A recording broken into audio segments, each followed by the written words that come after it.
As I was saying, my children, as far as their hair is concerned, I used to do my daughter, cut her hair off in an afro. And people used to always ask me, why are you cutting her off her hair?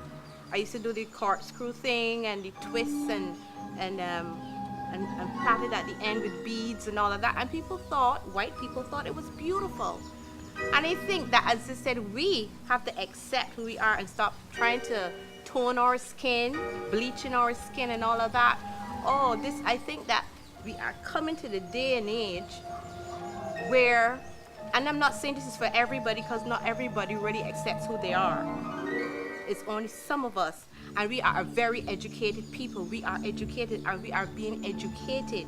And because of that education, we are growing and we are changing our mindsets. So I think that we can come together and we can try to make it work. This is something that has been in the making for years. And when we think that we're there, we kind of go a couple steps backwards. But, I'm having faith and I'm believing that this is something that can happen. I think that women of most cultures are obsessed with their hair. What race and racism affects is the direction of that obsession. So women from the beginning of time, human beings have from the beginning of time have been altering their features and their natural characteristics in order to appear more beautiful. What slavery and the subsequent systems that came after slavery have done have set up a situation where one group of people has set the standards of beauty and other groups of people are trying to achieve a standard of beauty which may not be natural or very easy for them to do.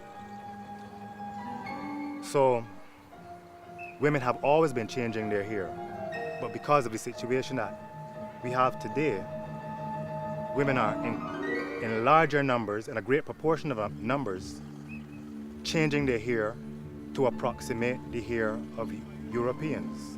Black women process their hair not to make it more African, but less African. It is not the changing of the hair that is unique for us. It is the fact that one group of people, or a few groups of people, want to change their hair, and not only their hair, they chemicalize their hair at the risk of cancer and other defects. They chemicalize their skin at the risk of cancer and other defects in order to look as white as possible. And this is not only black people. This happens in India. Skin bleaching is an issue in India. It's also an issue in East Asia. It's interesting. We were talking about race and racial inequality and stuff like that, when really, what does that mean? I mean, what does it mean, race? What do we mean when we say it? Is it the color of our skin? Is it, what is it that we're getting so hung up about?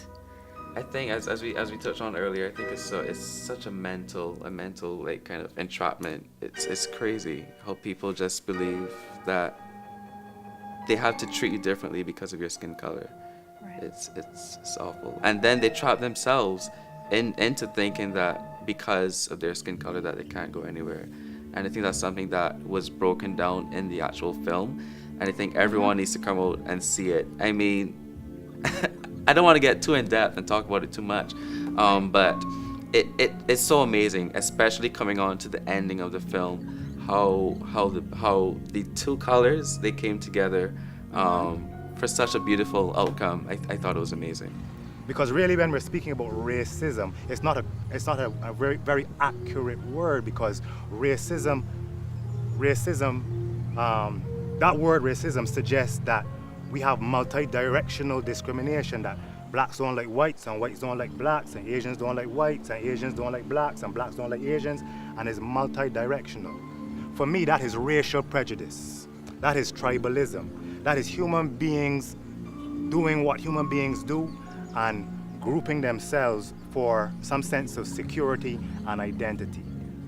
What we call racism is really a system of a particular arrangement of racism, which sets the European as the standard of beauty, intelligence, civilization, and the African as the lowest level of beauty and civilization and intelligence, and places the other color groups, racial groups, ethnic groups somewhere in between.